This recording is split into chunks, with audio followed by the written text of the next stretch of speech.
I'm Bob Batcher, the Executive Director of Prime Plus Senior Centers, and I am so glad to be here with my friends and with a very special friend in our Prime Time with Bob. Micah Hunt, Garrett Realty, but you don't sell houses. What do you do? Well, hello, everybody. As Bob said, I'm Micah, and I do not sell houses. No siree. I do not want anything to do with selling houses. Does Gary know that? Yes, he does. They all know that. So what I do is I help families transition into a new adventure. If families are looking to downsize and move into something smaller, regardless if it's a retirement community, a condo, a townhome, an apartment, even just something smaller than their 2,000 square foot house, and there's nobody else but the two of them, and they realize that they need to downsize, I help them with that process, and I'm a free service. Yes, that word still exists today. Micah, one thing I can say about you is you are passionate about issues facing seniors, and your grandparents probably aren't even seniors. You're so young. When did you get into this business? I got into it. I started out as an EMT, actually, working for a medical transport company, and transporting patients to dialysis, a lot of seniors, primarily seniors. And I just felt a calling. And, I do a lot with the Alzheimer's Association, as you can see behind me. But the big trigger, I took two patients, one to Albany, New York, and one to Alabama from Hampton Roads, and they had dementia or a form of Alzheimer's, and 13 hours in an ambulance versus the 15 minutes that I typically do on a regular basis, my eyes were opened to the horribleness of this disease, and something sparked in me, and I wanted to find out more about this disease. And then from then on, I just wanted to be more involved in all things seniors and really trying to be an advocate, a liaison, just learning constantly and seeing how can we help them. Well, and you're doing an awesome job of kind of keeping that passion in the industry and not necessarily making an industry, but making it very personal. You use the word transition, and when you're working with seniors, you're moving from point A to point B, and it's very physical. For the last 2 months, we've all been in this huge transition. So what have you kind of seen in your walking around the senior world? So I think what I've seen is a hold. A lot of seniors don't want to make a transition. They don't even want to get outside their house, much less to get toilet paper or hand sanitizers. And I've just seen them realize how much they don't need to go out, but then also how much they need the socialization. So for my side, the transitional side, a lot of families and seniors that I've spoken to didn't want to move into a retirement community because they just felt the vulnerable people that are being affected by this disease are seniors. So why would I move from a house of just the two of us or just one and move into a community that has, a couple hundred seniors that are vulnerable? So they don't want to make the move right now just because, or the transition, just for fear of what might happen when they move. Because it's also not just the move, it's not just the community, but then the movers, the people that come in and out during that process. So, but then the other side, I've seen people that aren't transitioning, they just are enjoying the serenity and the surrealness of, like you are, watching birds in your sunroom. Just Micah, you bring up a good point, and I know that for a lot of members of Prime Plus, making that transition from being comfortable in their apartment to coming out and being in community was a tough one for them to make because their comfort level is to be by themselves. But when you're in total isolation, the cost of loneliness, and it's kind of, you said the vulnerability, it's that silent vulnerability.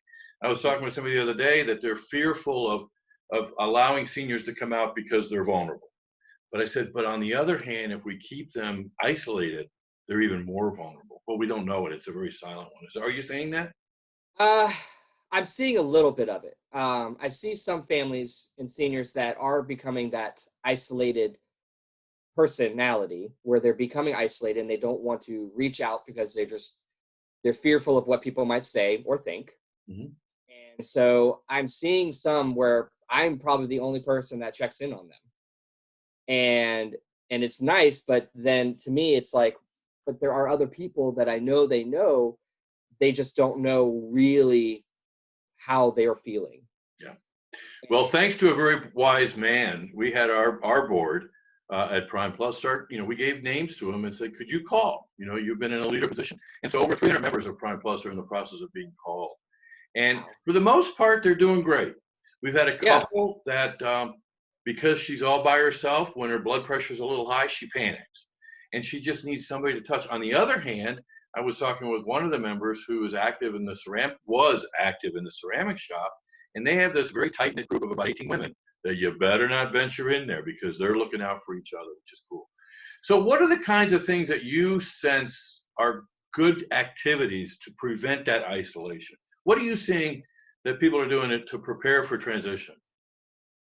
Well, for the first part, I think what people need to, what seniors need to do, and families in general, is try thinking outside the box, doing something like this, a virtual conversation. And if you don't have the technology to do that, even a phone call is just as fine. Just to hear a voice and to hear someone laugh. And it might be a benefit because then you don't have to worry about seeing their eyes roll when they're just annoyed with what's so, Never. prevent that side. But for families to just, again, like you and I talked before, is that if you're looking at transitioning because you're seeing the reality of what this could be like in the future, because we don't know what tomorrow's going to bring. We don't know what the new normal is going to look like, or the new now is going to look like. But I think if you're realizing that you'd feel better going into a community, in the next 6 months to a year, start going through your attic, start going through your house. You have the time now to go ahead and look at some of the things that you're holding on to and see, is this really something that you need for your next step, your next adventure? Is this something that you really want to take? And start putting stickers on things that you really want, to kind of help with that process. And then for those that just want to get back to maybe not the way things were, because that's not going to happen for a while. But I was talking to you, Bob, a little while ago, but something like a bucket list, but instead of a bucket list, it's the new normal list. We all were doing things in the past, before all this happened, and a lot of us were complaining about what we were doing, and we don't want to go back to that. So finding new things that we could do that we missed, like going to restaurants, having a get together face to face, and doing those things. So putting a list together, I think, of what you would like to accomplish after this is all settled would be a good thing to start doing. And I'm sure a lot of us could spend days putting that list together, of doing things that maybe you wanted to, but you didn't think you'd be able to. Now you're realizing you can. I have a confession, but you kind of bring that out in people. I'm tired of learning new technology. I learn it, and now they're changing it. They're putting codes on it. But I love talking to people. My wife is going through all the old pictures with the kids in order to meet one of those mommy challenges on Facebook. But it's bringing back really cool memories. So rather than focusing on the technology and the wonderful things it's doing in my life, the new opportunities I have are just tremendous. Oh, and by the way, it's really kind of easy to do Zoom the second or third time you do it. In fact, I remember the first time you and I did a Zoom with 45 other people, and we were all learning what the mute button was all about because you had 45 people doing this. And I remember you commenting to me, "Quit moving, Bob, you're blurry." So you learn as you go, right? Yes. I'm always learning. I mean, I'm still, as you like to put, I'm still the youngest person in healthcare, probably still today. Probably the youngest person to have this kind of passion in helping seniors. So I have a plethora amount to learn every day. Okay, I have one more personal question. I love your idea of putting a sticker on things that you want to keep. Okay. What if your wife don't tell anybody this either. What if your wife puts a sticker on everything?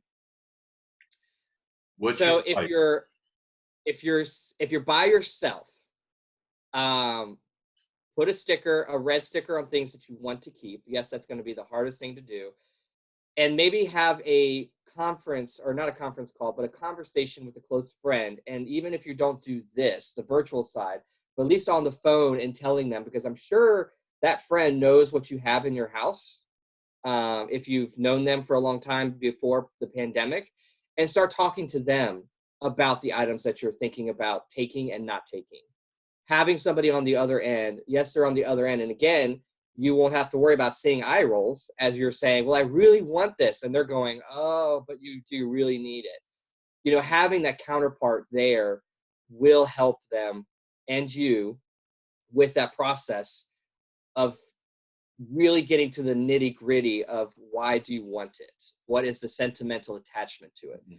Now, I will say, if you're taking things because there is a story to it, yes, take things that are sentimental, but just realize you're looking to downsize, and the emphasis on size is the down part. If you're going from 2,000 square feet and you're looking at probably going into something that's 900, and in some situations 600 square feet, there's a lot you can't take. Yes. Well, thank you for your wisdom at the young age. And Micah, this just goes to show that it's always a way of connecting with someone to go through life's journey, and just find a way to do it. As I've been saying, do what you normally do, just figure out how to do it differently. That's it. Thanks for your passion, and let's stay in touch, either virtually or someday we might be able to have that cup of coffee. Yeah, and actually a hug. I'm missing hugs. Yeah, go consider this a virtual. Yep, this is a virtual. Here we go. There we go. Thanks a lot, Micah. And stay tuned for a lot more information coming from Prime Plus through Primetime with Bob. Thanks for being with us. And remember, stay safe, stay connected. Thank you. See you later.